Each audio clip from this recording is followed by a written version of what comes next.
Saratola TV. Ana za parmi bateau ba protéger ba comédien.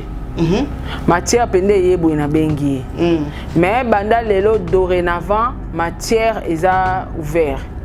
Botinda ba matière otindi na tumbi otindi na tembi. Saratola TV. Soutenir pe ba œuvre ya artiste mususu lokola basila lokola bazempe belé. Te sila na lingake te. Donc personnellement yo na lingake penza te. Ayebi makambo ya sala na privé na kombo nanga na lingake te. Saratola TV. Leki ya Jania Ochobenga. Ochobenga. Oyoki ba propos aseni à tenir sur ba comédien. Donc ba comédien nyonso na ba o ba na potoneti Maxi. Maxi banda fungola chaîne etala mate. Voilà. Maxi amona ki matière ya atali sa chaîne na ezo visibilité na kombo moui. Oui. Saratola TV. Soy médecin le catélio déjà dans 2 ans faut koufa. C'est que ça maladie mo banda ko bela. Alors c'est quoi la maladie qui Jani? Oh ebomi Jani. Jani za ko bela nini, Jani akufika maladie nini. Saratola TV. Oui, parce que légalement Jani n'a pas d'enfant, n'a poto parce que banana ba porter ba combat ya faité. Maman banga teka bazemi. Bana akumbizemi tellement ya na mukanda atekeli mutu mususu akumbizemi atekeli mutu moto akosula ebazemi akufisa mukanda. Saratola TV. Papa donanga na mutaba scandale. OK. Na mutaba bordure. Na sala marambo na lingi. Alors ba émission nanga 2 fois toke musika te dossier mama ni mama. OK. Oui que ba comédien ba sala ba défilé ya ba émission pour en finga Belleville que Belleville mutatinda ingana tenir ba propos ngana lobaka. Vous comprendre? Mettons na lobana munoko kinga sara pas Belleville. Naza na chaîne nanga Belleville aza artiste local tout autre. Nde na solara faire afuta ngate na solara fali asa futa nga. Non. Na solara pe Belleville. Donc ça ba choix nanga o ngana linga que na soutenir yelo ra mwana mboka artiste azotombo abende la Congo na ba effort azosala. Saratola TV. Donc ba comédien omoni Joujou. Deuxième femme à Doudou Soupou. Yeka mutabimisa Odia Omar. Saratola TV. Mais c'est rare, il faut pas souhaiter que Doudou Soupou les koufa. Et c'est koufi. Babi moi si pe. Babi moi si pe mungwiste. Le système a vice versa. Moi si koto mungwiste, mobali koto fumanganiste.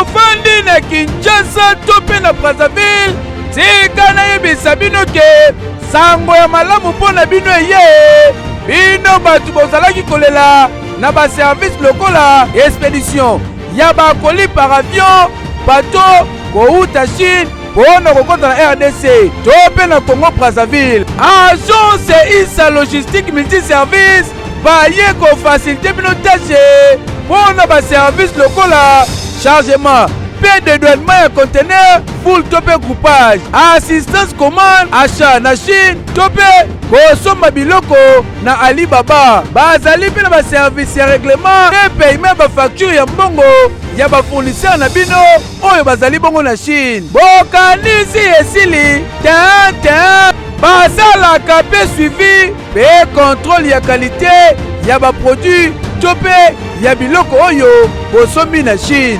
Otuninga adresse soki olingi okutana na bandeko ya agence ISA logistique multiservice baza na bango esika ya kobunga te soki kaka okomi na numéro 72 86 ya Avenue Flambeau na commune ya Gombe côté ya gare centrale oza mobimba référence hôpital HJ to mpe okoki kobenga bango na banimero ezali affiché elongo na bandeko ya agence logistique multiservice meilleur service fiable, efficace, rapide et surtout na prix abordable qui dit mieux. Hey, Keyo. Confort et proximité du service. Véhicule neuf. Tarifs accessibles pour tous. Majabou Cab, votre solution pour vos déplacements. Majabou Cab, à l'heure, à la journée, réservation aéroport. Majabou Cab, votre solution pour location des véhicules. Majabou Cab, 085 435 0000. Majabou Cab, location disponible via application Android et iOS. Majabou Cab, l'univers du confort. Saratola TV, la chaîne qui assure, Je suis là, la famille. Excellent week-end à tous et à toutes. Je suis très heureux de commencer ces beaux week-ends ensemble avec vous. Vous êtes nombreux à nous suivre, vous êtes là. Scotché branché en train de suivre l'émission qui est présentée par Dona Konde, votre serviteur que je suis. La CPL parce qu'on avait commencé la semaine ensemble avec vous et avant de finir cette semaine, on a aussi voulu la terminer ensemble. Là, la terminer ensemble avec vous, c'est-à-dire Nazali vraiment na sengo makasi parce que collaboration avec Bissona Bino ça va très bien makasi. De l'autre côté, il y a le meilleur fan du monde comme Saratola aime vous appeler. Je suis aussi très heureux parce que vous m'avez accepté dans votre famille et nous aussi on avait accepté Saratola chez nous. C'est déjà la famille et je suis très heureux. Alors consommons toute info, consommons Saratola TV. Ici nous vous informons en temps réel. Parce que il paraîtrait que Makambouezal sous malamouté na famille ya Gianni. Quand je parle de famille, c'est-à-dire le ministre du Spari Azali sous-souté, il fallait qu'il kosala makambu pona kokundaye kotikende kotika na lilita ya suka. Banani balie mbongo o eutie pa ya mama Denise Nyakero. L'argent à provenance il y a fondation Denise Nyakero pona koya kosunga famille ya Gianni pona que corps et na Kinshasa. Il paraîtrait que l'argent est détourné. L'argent est détourné par qui? Et l'argent est détourné comment? Nous allons en parler tout au long de notre mission. De l'autre côté aussi, les artistes et comédiens vont continuer toujours à coller la Gianni Faye parce qu'Azalaki vraiment moutou na bango. Azalaki master na bango, petit na bango, yaya na bango, vont continuer à coller la et puis famille na yé, bana na yé surtout bana yé biologique. Maman ya Gianni, maman Charlotte, vont continuer toujours à coller la Gianni. Makamoni nye bimi après résultat ya autopsie ya Gianni Faye. Gianni Faye résultat ya basala ki autopsie le mardi et puis résultat ya autopsie et bima ki jeudi les autres allés vendredi makamoni nye bimi après autopsie. Il y a à manger et à boire. Il y a à manger et à boire parce que après autopsie à Gianni ba découvrir makambo belé oyo bat baloba kité makambo belé oyo bombanaki Gianni akufi na nini ba retrouver nini na kati ya nzoto ya Gianni ba retrouver biloko nini na kati ya nzoto ya Gianni. Mais pourquoi Mundele a commis que compliqué makambo mususu? Ce sont des choses que nous allons vous dire tout au long de notre mission. De l'autre côté, on a vu une lettre au outil na kati ya Bellar et pas ya na Bellar Production na kati ya bureau ya l'artiste comédienne Bellevie Candy oyo tomonaki communicatrice na ye a publié qui lettre communicatrice na ye demeure Nyangi que je salue la consoeur lettre wana ezali koloba que Saratola ne travaille pas merci Ochela Ngango Saratola ne travaille pas. Saratola n'est pas habilité. Il y a quoi information à Bellevue na télévision. C'est-à-dire Saratola est libre de pousser ses opinions, est libre de soutenir la personne qu'elle veut. Par rapport à choix naie à sali choix, il y a que soutenir Ndela soit ba œuvre ya Bellevue, mais elle ne travaille pas ya Bellevue. Donc tout ce que Saratola dira la télévision, les propos tenus s'engagent qu'elle-même. Je vais tous vous saluer Mesdames et messieurs, je vais tous vous dire que je vous aime. Le week-end commence. Sarah Tol aussi commence le week-end avec vous. Sarah Tol, bon week-end. Bon week-end à toi aussi, Papa Dona. Bon week-end na bande konyoso boza Olanda biso partout bisika bozali na linga bino mingi ba meilleur fan. Clin d'œil spécial à vous. Bolanda émission oyo na toute info et puis bolanda émission o na Sarah Tol la télévision. Voilà, Sarah Tol la télévision, tout ça déjà week-end de bandits, mais na week-end on a biso besoin tellement de matière eza na esa ko tellement belé. Ba matière eza. OK, les gens baki no bimate. Mais na tali ko de grand makamwana il faut ka bimakaka. Te matière pendeza. Nga mutu babengi nga mutu mo babengi ngai. Freddy Shimuna benga bi ah ya. Mais Nathalie na otala nini mo boy awa. Sarah Tol la babenga ni ah. Yepe ice ah. Abi oh. Sarah Tol la babengani na comprendre atinde ninga ba mo lettre ngo na bandi ko tala boy. Tout bazo se poser question Sarah Tol la isa nini lettre automoni publiée par Bellevue oyo demain on t'a publié yango qui bazali ko reconnaître yote na kati bureau na bango. Ouais, là c'est vrai. En fait, ça coûte loko ngamo na lo bara matin midi soir. Papa donanga na mutaba scandale. OK. Na mutaba bordure. Na sala marambo na lingi. Alors, ba émission nanga deux fois toke musika te dossier mama ni mama. OK. Oui bi ke ba comédien ba sala ba défilé ba émission pour na finga Bellevue. Que Bellevue mutatinda ingana tenir ba propos ngana lobaka. Vous comprendre? Mettons na loba na munoko kinga sara pa Bellevue te. Naza na chaîne nanga Bellevue aza artiste local tout autre. Nde na solara fere afuta ngate na solara fali asa futa nga. Non. Na solara pe Bellevue. Donc eza ba choix nanga o ngana linga. Que non soutenir yé le roi mwana mboka artiste azotombo abende la Congo na ba effort azosala. Alors batu musuba mona ngo ke Sarah Tol mususa parlera trop sur Bellevue c'est que amuta Bellevue penda na sima Bellevue. Dans ma camo ya ba propos ya retenir na émission de Bellevue na benga ke na téléphone Sarah sala émission or sert à batu azana ya ata na kati ya makambo wana kutu to contraire azara so sali be émission makasi. Maman Sarah, pardon, ma camion solo bezola tanga. OK. Voilà pourquoi ba communicateur na ba vandaki ba jija bon parce que notre salle émission mon awa otanga liste ba PD. Donc on attend une liste ba PD o elo ba na réseaux sociaux il paraît.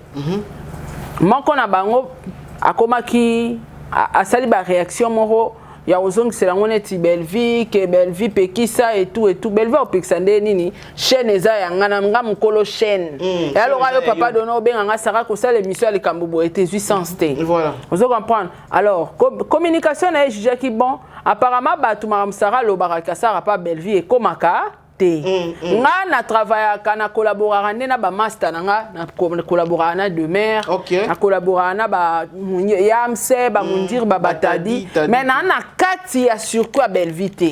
OK, très bien. Na oza bien kana tadi, na oza bien na demer bango tout ozala na biso bien poto mesana déjà. Tozala ande tozala. Mais na kati makam na bango na zala te. Siko batunde ba mona na coller serré na bango. C'est que comme si yo posa na kati ya bureau ya Bellevue. Voilà. Et demain le col attaché de presse a se décidé qui a publié officiellement Batoubaye Baké Sarah travaillaka na Bel Art Télévision T. Donc le propos de Sarah Tol la et ça m'a kamna yé aza patron ni chaîne na yé communicatrice à Bellevue Batounia Stoubaye Bezara de mer na bande on a biso miso amibali. Vous comprendre. Donc pour nanga message wana ezaki très bien pour ngap na na mutaba bordi na na ba matière. Mais comment ça fait-il que yo travaillez pas à Bellevue T? Bon soutenir ba œuvre na yé. Pourquoi pas aussi vous soutenir pe ba œuvre ya artiste mususu lokola ba sila lokola ba pe belé. Te sila na lingake te. Donc personnellement yo na lingake penza te. Ayebi makambo ya sala na privé na kombo nanga na lingake te. Yé pe na lingake te. Ça va compte à rendre na bino. OK, je comprends maintenant là je. Na lobela pe pechanga.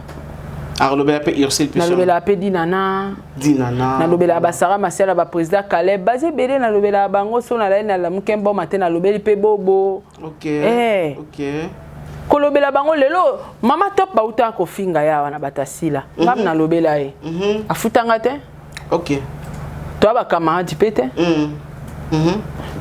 bauta su ko finga nani awa mama moseka na lobela e to ba camarade te ba camarade bobenga na te ezaka ke omoni ba finga ba artiste muteme sepelo kote pona kote la pe mutu nyos tuti muteme sepeli na kote ananga ya mosika na kote li na soutenir na nga mama na propre volonté na yo moko propre volonté na nga moko batu mususu nde na kosala te parce que bana ba compte à rendre direct na nga. Merci beaucoup Sarah Tola. Je pense que ça là que juste parenthèse de fungola qui pona ko éclaircissement ya lettre wana Sarah Tola est conscient et puis elle assume que lettre wana ezali trop bien eza makambo oye ya lobaka vu que boyo karaté nde esali que bureau ya Bellevue babimisa yango publiquement pour makambo ya Sarah bola tango na mutu ya Bellevue te bola tango pa ya Sarah Tola yemoko.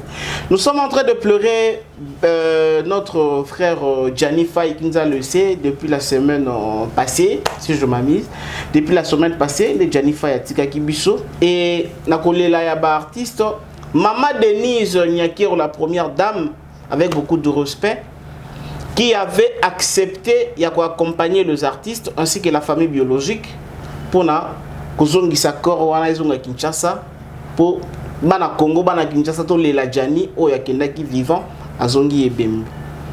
En écoutant les soupçons, les rumeurs, il paraîtrait que Mbongo Bimaki déjà. Mbongo Bimaki déjà. Mais l'argent est détourné. Ba détourner mbongo, ba détourner mbongo. Et soye banate, famille babi, mbongo bimaki, ba yoki mbongo bimaki. Mais tisiko yo, maman oya perdre la veuve, oya perdre mon bal, oya tiko perdre moi na recevoir ta un franc dans ma beau côté. Comment ma kamango zali ko tambola ndenge ni Zarato là? En fait, ngala utolo ba récemment même ba comédien. Balinga ka koya ko memoni selongi tango muta kufara po bayebi cotisation sarani etambolaka tozaki na oka na plateau leki ajanya ochobenga oyoki ba propos aseni à tenir sur ma comédien donc ba comédien nyonso na ba o ba na potoneti Maxi banda fungola chaîne etala mate voilà Maxi amonaki matière ya atali sa chaîne na ezwa visibilité na komba moui. Oui. Maxi a commis si be mission, commis be épisode histoire à Gianni mais muta kufi azana na malili. Maxi be mission le roi muto a ole la kufi la ki mobile. Mission 5 jours. Yo ça passe mais na ngambo pe koto. Déjà na oliwa Gianni commis na ba version belé. OK. Autopsie bimi babet makila a sale hémorragie interne. Voilà, makila na katsa mutu a sala ki crise cardiaque. Parce que l'hémorragie, ça l'hémorragie interne, makila na mutu, il faut kufa. Makila wane mutu wapi. Koto si atula. Alobi ya tikala na médecin azali na mukanda na ya hôpital ba ebisaki atikala na 2 ans de vie. Siko Gianni akufi na maladie ni kasi. So un médecin le katelo déjà dans 2 ans faut kufa. C'est que ça maladie moko bande ko bela. Souffrir nango. Alors c'est quoi la maladie qui Gianni? Oh ebomi Gianni. Gianni azakobela nini, Gianni akufita maladie nini. Toke pe na ba version la brina olo bakakenda kabimaki aya akutia Gianni akwei na mbeto azaya okufa. Ba version de Jésus ya okanate. Voilà. Mutu loko akufi témoin azate preuve ezate batu ba rotatone sur liwa ya Gianni. Mais loko batu bako retenir eza autopsie. Autopsie de la kisaka kufi na poison ba beta qui est voilà. Hémorragie ne salami sur base de quoi?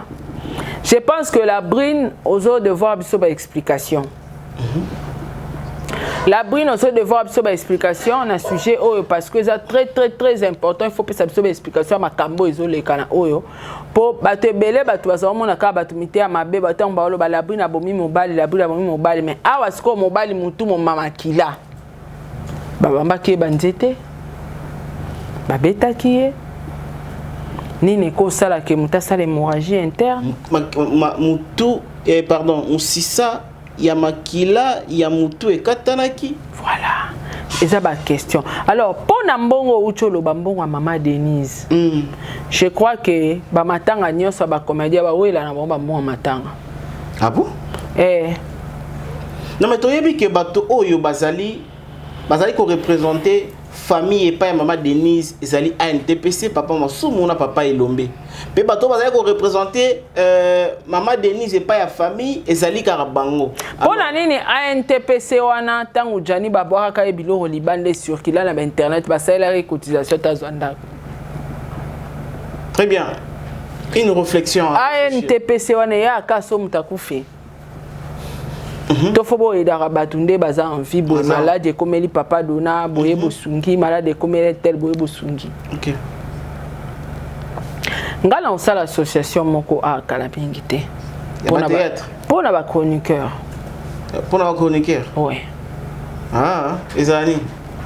Ezoya. OK. Et vous allez pas afficher.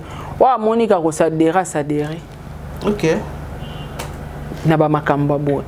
To kunda quelques journalistes moi te bandeko ba koma ba mandia ko senga mbongo na TV. Entre temps on peut créer quelque chose chaque fin du mois mutué mora kenda na banque ki otia quelque chose voilà mutabeli toke to sengi relever to sengi mbongo na banque aider mutu voilà. Donc je pense que organisation na ya ANTPC ezalaka kaka soy mutakufi baebi ke baobenga mama ni mama baobenga Maman Denise baobenga bakonja mboka baobenga beda chou bachemitu nasuka famille lelaka. Voilà. Il paraît Maman Denise a pesa mbongo mbongo ekomi na famille te tozala on peut na ba précision na ngote na ba preuve na ngote mais soy tozu ba preuve na ngote ozonga pona nga matanga nyonso ba comédien et déroula non kabu.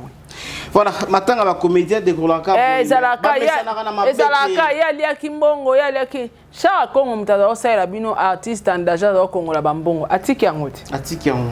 Donc bozwa leçon mbongo ya mowe ibaliara yangote. Alors, de l'autre côté, ezaka makamango ya matanga, on a vu notre artiste aussi Yandimos à s'agenouer pour dire que azaki na problème na janité ya salaki ne ka comédie pour aller la ka petit na ndenga comédie salaki ka comédie mais asalaki yango na barrière pensée te bakinyo so balimbisa ye famille limbisa ye pe batu balinga jani balimbisa ye to le la jani na kimia to limbisa ye Ndimos ba comédien na biso basuka ka na osekisa batu ba s'intégrer batanga pe classe mingi te oni ba propos eswaka yango mais à vrai. OK. Moto atanga, moto a s'intégra. Jani a koufi comédien. Mais liwa Jani ezoye banate batu bazana on a choc. Voilà. Ya ni monsa koyo le la Jani na modèle wanate. En disant que Jani a koufi pour na basi. Ah bi misape ma mi soupete. Azo loba nzembo ezobeta kuna eloko yango ebomi Jani yango yo. OK. C'est comme si ya yebi et a confirmé que et là que bomi Jani eza o yazo la kisabiso. Moi si donc c'est que la brine monta bomi Jani. Que yango pe monte mema Jani na poto. Donc moi si la ben ça Jani na poto. Ouais. Ce sont des messages un dimanche au ça. Après avoir commettre une telle grave bêtise après ça batuna bolimbi sanga na banda osala comédie mutakufi mobesu. Mbinga mobali ndengwana bela kitelo côté bon mateka bo Jani akufi ngana yela bisuka na kati émission a to boya ngokutu voilà to boya to ndima kité mais oh mamu yango to mona boye oui donc Yandi Mosi oui on peut te pardonner mais s'intégrer à temps moni maele zaka kokende classe te kotanga te maela bo moto humanisme nde babenga yango ezate que ceux qui Jani akufi comédien donc il faut tout la même kufa na ete so ko ngole la Jani na comédie fallait obandole la kaka Jani na ngai ozo créer comédie mo ozolela mais tant ozo tuka wana eza ko tuka oye manzemo ozo seka ozo sajai eloko ebomi Jani yango ozo seka donc place moko te zolakisa ke moto ana mawa ezate place moko te zolakisa ke moto nenga olela bo ana mawa ezate donc Yandi Mosi ba moto asengi pardon à reconnaître ma benae. OK. Mais ils ala pe facilité net na batoka famille na ba limbisa yo to bana nae. Mais luka nzambe apesa yo kibo moto humanisme mayela bo moto o bazwa na classe te wana nzambe siko ozwango. Mais Sarah Tola, de l'autre côté obi que c'est comme si tu as un problème na artiste ébélé. Na kena bango wa. Tout le monde non mais tu parles d'eux à tout moment tu parles d'eux. Kasi ba artiste so ba salima be fo fia kula bango. Parce que tout le monde a acharnement moto les cas na kombo ya Doudou Soupou et tous on n'a pas encouragé, on a condamné tout cela. Mais après Sarah Tola qui vient pour dire que non tel et tel bazana liste ezamula yo monika PD wana wa. Et puis oza na makambo ceux qui sont disant pour na artiste na biso Cardozo ça s'appelle lesbienne mais ça te ça ba matière eye na ngana za parmi bato ba protéger ba comédien matière pende yebo na bengi mais banda lelo dorénavant matière eza ouvert botinda ba matière otindi na tumbi donc ba makambo wana eza ba matière batindeli yo yo tani chombo na mone ti ba ibi chombo ozo comprendre donc ba comédien omoni Joujou deuxième femme à Doudou Soupou yeka mutabimisa odio Omar Sarah zui yango comme il paraît que Omar pas na katia liste ba pedula ezo soit côté ni soko zate poto chango entre parenthèses et ana confirmation te il part yango moina ba comédien bozonga ba classe bo s'intégrer parce que moto maele na il paraît a oya te obenganga te pona il paraît wana na kota kipe nani ndeko na biso Herman Kasongo abenga te na mena molaki na TikTok il parlait de ça est-ce qu'on doit le vendre na bagage na comédie abenga te na so confirmer nga na zavewe bakeli na kangai c'est qui mabe on se comprend loba c'est mon ngo gravité natanga ki Mike la duchesse OK natanga ki président Bobo natanga ki batebele babenga te bwana natanga na président Zigura. OK. Et ce soit Omar na côté nini. Omar. Rendez-vous. Donc quelque part on peut aussi dire rendez-vous après l'enterrement. On peut aussi que le bac nenge adage mot en français le bac c'est lui qui se sent piqué connaît l'affaire. Connaît l'affaire. Mais Jojo est qui na audio Omar. Yo tem to fondango. Yo zongo wapi. TikTok. TikTok. Et puis bato basala ba liste ba PD na ba lele ba comédien, ba communicatrice asila. Ah bon? Ngana relais ka information que il paraît balobaka mutu boaza boy balobaka mutu boaza boy balobaka mutu boy mais on n'a pas de preuve parce que mutu moko ta na photo ya basimi balé ba pesa baza ko sambrasane. Mutu moko ta na photo ya ba artiste mi balé baza pe ko sambrasane ya mi bali. Donc eza ba les ont dit Neti ya Doudou Soupou toko confirma ngo aza na deuxième femme na ya Pedula. Po ba audio to yokaki. Te on za bezi ya PD wana azisa ba. Te za bezi di ba le kufi. Eza bezi te. Eza bezi te. Di ba na kufi. Ya Doudou. Na garçon na mwasi na ya ndako pendo abala. Papa, mobali lokola yo na ke musika te papa dona ndongo zabo wana mwasi no na ndako aloki osa base na PD ba nominer mobala PD ondima na ko sa base nyonso sauf ça. Non mais c'est vrai, il faut pas souhaiter que Doudou Soupou balé kufa. Et c'est kufi. Babi mwasi pe babi mwasi pe mungwiste. Le système a vice versa. Mwasi koto mungwiste, mobali koto fumanganiste. Non mais c'est bizarre, hein? C'est bizarre, c'est courageux, c'est bizarre. C'est bizarre. Il faut éviter. Via ba comédie ça trop sale. Il faut éviter. Bon, Sarah, parce que tu as souligné loko moko awa, ya makambu ya autopsie ya artiste Gianni. Après autopsie artiste Gianni tokomo yoka bato komo loba loba o Gianni azalaki na bana na poto te. Oui, parce que légalement Gianni n'a pas d'enfant na poto parce que bana na ba porter ba komba ya faité. Maman banga teka bazemi. Bana akumbizemi tellement ya na mukanda atekeli mutu mususu akumbizemi atekeli mutu moto akosula e bazemi akufisa mukanda. Mais yazo pesaka bato mususu. Aoteka ka ba. Bazemi pa bato mususu. Bana bakombo ba papa mususu. Siko lelo akolongola bakombo ya bana wana ou bien akotia bango bakombo ya Gianni ya faille ou bien comment? Bon en fait moi on a âge à 18 ans akokoma capable à adopter kombo alingi. Moi na âge à 18 ans akoma capable à la nationalité ou alingi. Okay. Par exemple maman za française, papa za congolaise. Moi na koko la lobi pabi na botami na sol français mais na la nationalité ya Congo. Ils ont choix. Parce que moi, na âge à 16 ans, 17 ans, à la nationalité, au parents ba PC. Mais yé mo autant à okola, na combo musus pas changer, combo a changer la nationalité, c'est possible. Bon maintenant, famille après avoir koyoka que Gianni a koufi na azalaki arrêt cardiaque, ba kouti na couche ya makila na mutu famille baza d'accord té na moi sur bazalaki na ye ndakumoko. Et dans les Rwanda, c'est comme si la famille n'est pas d'accord que la Brine a accompagné corps et Yana Kinshasa. Comment ça va se faire les choses? Bon, la Brine soit au Betama. Oh. Oui. Papa ya baninga kendaka nzoto makasi. Mwana ya batu akendaka nzoto makasi. Yaya ya batu akendaka nzoto makasi. Leki ya batu akendaka nzoto makasi akomi kozonge bembe ezalaka.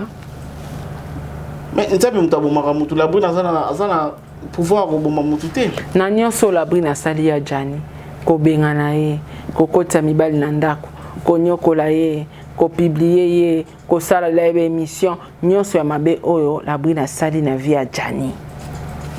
Est-ce que vous avez la bienvenue na matanga na kisasa a oso mona mutayaki kokunda mutu azongi liboma oso mona na aéroport kaka po mata avion kati bilamba omona na hotel ezalaka. Mais si quand on juge la Brine à sala Gianni bo non peut qui version à la Brine était version na koyoka atato version to ana version yoka la Brine te parce que Gianni fa kufia na mutu osambelete ana mutu olobate ke a la Brine en kosa.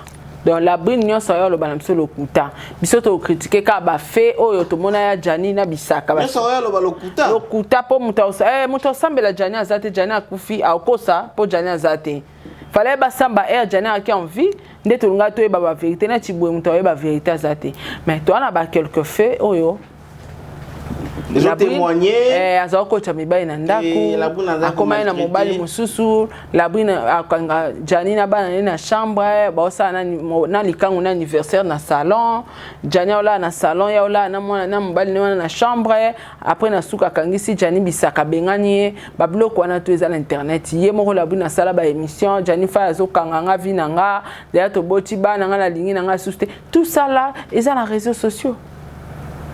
Et les réseaux sociaux, famille na bango est tellement choquée. Ayata ozonga liboma pam. Mais la lieu où vont les choses, la Brine a occupé ko bloquer qui corps ya Gianni et Kinshasa te, vous le savez. Na mukandani. Non maza mukanda, la Brine na mukanda. Babala na te officiellement. Non ma kofi na domicile ya Gianni azali papa Gianni za papa bana na ye. Ah papa bana na été na mikanda. Ah bon? Ouais. Donc, Azan a pouvoir à mon côté à bloquer corps et a pouvoir à bloquer corps te. Azan a pouvoir wana te. Corps et senge ya Kinshasa. Soka oya Kinshasa la Brine ngana oya bisoka ka keba. Batabandundu. Basakata. Ba Congo. Baluba. Bikolo wana basaisa bango ba jeter. Voilà, nous allons on avait voulu un peu couper ça par éclaircissement par rapport à Matanga ya Gianni parce que Tobey li comme famille basali ko déplorer que bayoka qui du 7000 balles ba piscina chiffre non piscina chiffre 17000 balles et bimi mais jusque là bango ba réceptionner